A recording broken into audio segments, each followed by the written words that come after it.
Saya Cherry Susanto dari kelas 3 PHP 3 akan memberikan informasi tentang jagung bose. Video ini merupakan tugas untuk menyelesaikan ujian akhir semester Universitas Bunda Mulia. Tanpa basa-basi lagi, yuk kita simak video berikut ini. Jagung bose adalah makanan khas Timor yang tepatnya berasal dari kota Kupang, Nusa Tenggara Timur, yang dalam bahasa Baranusa disebut Watakolu. Jagung bose ini biasa disebut sebagai jagung yang dibosekan atau dilunakan sehingga bentuknya sendiri seperti bubur.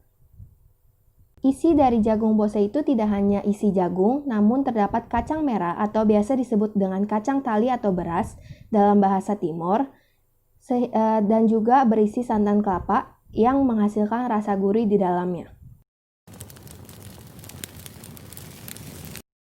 Jagung bose ini adalah makanan khas Nusa Tenggara Timur yang dimana Nusa Tenggara Timur sendiri dikenal dengan provinsi jagung. Di Nusa Tenggara Timur tidak sama seperti di Jakarta yang mayoritas tidak bisa makan jika tidak ada nasi. Justru di Nusa Tenggara Timur ini masyarakat tidak bisa makan jika tidak ada jagung. Kalau saya bisa memilih, saya ingin tinggal di Nusa Tenggara Timur karena jagung ini memiliki nutrisi yang sama seperti nasi, bahkan lebih baik untuk kesehatan. Bisa kita ketahui, nasi itu memiliki kadar gula yang tinggi, sedangkan jagung memiliki antioksidan yang tinggi yang bisa berguna untuk melawan penyakit seperti Alzheimer, penyakit kanker, maupun penyakit jantung. Keren banget kan?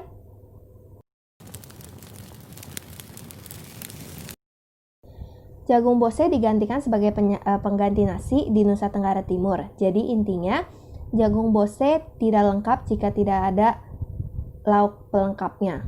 Biasanya lauk pelengkap di dalam jagung bose ini adalah daging sei atau daging yang diasapkan, karmananci, dan juga lawar ikan.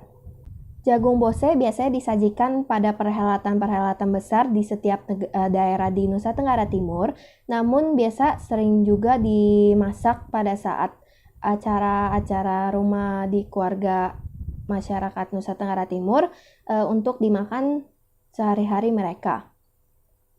Penyuka jagung bose itu bukan hanya dari kalangan orang dewasa, namun biasa anak-anak juga menyukai salah satu masakan kuliner Nusa Tenggara Timur ini.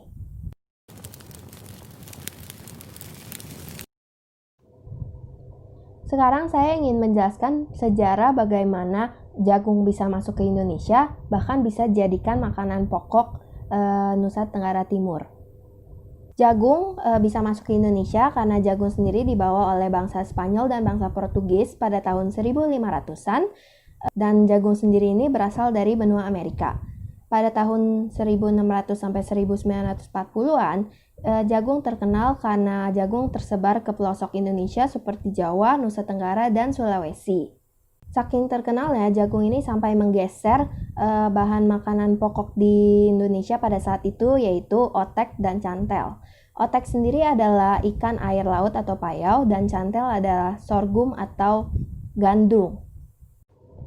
Jagung dapat tenar pada saat itu di Indonesia karena keunggulan komparatif yang dicatat oleh Baumgart, dan juga waktu itu jagung berkontribusi bagi ekonomi dan pembangunan di Indonesia pada tahun 1814. Kontribusi jagung bagi ekonomi dan pembangunan di Indonesia terus berlanjut dengan diadakannya pemungutan pajak oleh T.S. Raffles sebagai Letnan Gubernur Inggris. Akhirnya jagung pun menjadi makanan penting di Indonesia. Peran jagung yang penting bagi Indonesia menjadikan jagung sebagai makanan pokok di Indonesia, khususnya di Nusa Tenggara Timur, bahkan sampai ke pulau kecil di Nusa Tenggara Timur yaitu Sumba. Namun menurut Baumgart tahun 2002, jagung sendiri sudah masuk untuk pertama kalinya ke Nusa Tenggara Timur pada tahun 1670-an. Saat itu, sumber Inggris menyebut jagung itu sebagai Indian corn, karena para penjajah awal membudidayakan jagung dari orang-orang India yang tinggal di Amerika.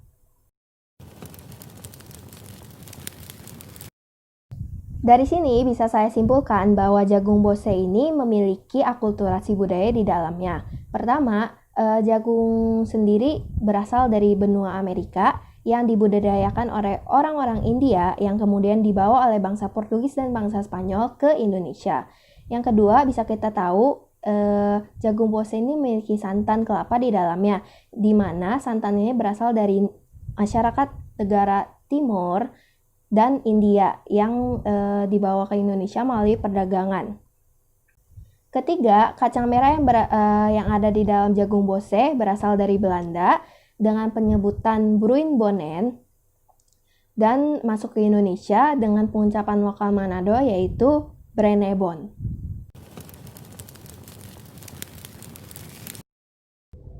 Sebelum saya memberitahu cara membuat jagung bose, saya ingin memberitahu bahwa jagung itu dibedakan menjadi dua, yaitu jagung putih atau jagung puluk dan juga jagung kuning atau jagung kretek.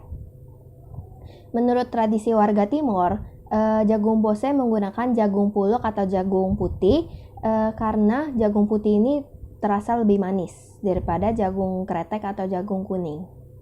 Pertama-tama, jagung melewati proses pelunakan atau penghancuran. Cara membuatnya dengan cara memakai lesung untuk menghancurkan jagung itu dan untuk mengeluarkan kulit luar jagungnya. Jagung yang sudah ditumbuk ini memiliki tekstur yang berbeda karena permukaannya yang lunak serta terdapat serbuk tepung yang terlihat. Kemudian jagung diayak untuk mengeluarkan sisa-sisa kulit yang tersisa. Setelah melewati tahap penghancuran atau pelunakan, jagung bose ini siap dimasak. Biasanya jagung bose dimasak dengan menggunakan kacang merah agar warna dan aromanya itu lebih menarik, serta menggunakan kayu bakar. Jagung bose akan lebih nikmat rasanya jika terdapat aroma asam dari asap kayu bakar itu sendiri. Setelah kacang dan jagung matang dan juga kuah berubah warna menjadi kemerahan, tambahkan santan kelapa yang sudah melewati 3 kali pemerasan, kemudian api dikecilkan dan tunggu sekitar 10 menit hingga santan dan juga jagung bosenya itu menyatu. Jangan lupa untuk tambahkan garam untuk mengeluarkan rasa yang ada di dalam jagung bose dan akan terasa lebih nikmat di lidah.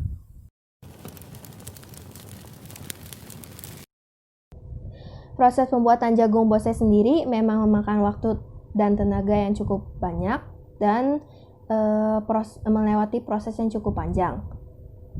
Biasanya orang lebih memutuskan untuk membeli jagung bose daripada membuatnya sendiri karena memang harus melewati proses pemasakan yang cukup panjang. Mungkin karena alasan inilah masyarakat NTT sudah beralih ke nasi sebagai karbohidrat utama dan sudah cukup sulit untuk menemukan restoran atau rumah makan di Kupang yang menyajikan jagung bose. Namun ada salah satu restoran di Kupang yang masih menyajikan jagung bose yaitu Dapur Neka Mese. Dapur Neka Mese ini terletak di Jalan Adi Sucipto nomor 89, Penfui, Kota Kupang, Nusa Tenggara Timur. Selain menjual jagung bose dengan daging sei sebagai menu spesial, Dapur Neka Mese ini menjual menu-menu lainnya seperti sambal laut, lawar ikan teri, sayur bunga pepaya, dan juga minuman tradisional mereka seperti moke dan laur. Dapur Neka Mese ini buka pada pukul 10.00 WITA sampai pukul 22.00 WITA dan menyajikan live music pada pukul 18.00 WITA. Selain live music, Dapur Neka Mese ini memiliki suasana yang unik dengan berbagai ornamen dan desain etnik sehingga dapat menarik daya tarik wisatawan atau turis untuk datang ke restoran ini dan menikmati jagung bose.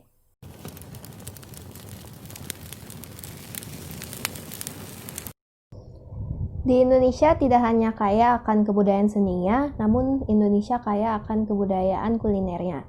Di setiap Nusantara pasti memiliki kuliner khasnya masing-masing yang harus kita lestarikan dan kita budayakan agar tidak hilang seiring dengan perkembangan zaman. Seperti halnya jagung bose yang sudah banyak tidak dijual bahkan di kotanya sendiri, ya memang karena proses pembuatannya masih tradisional dan memakan waktu yang cukup banyak. Namun kita sebagai generasi muda dan penerus bangsa harus mencari solusi bagaimana agar kuliner-kuliner khas Nusantara tersebut tidak hilang. Sekian dan terima kasih.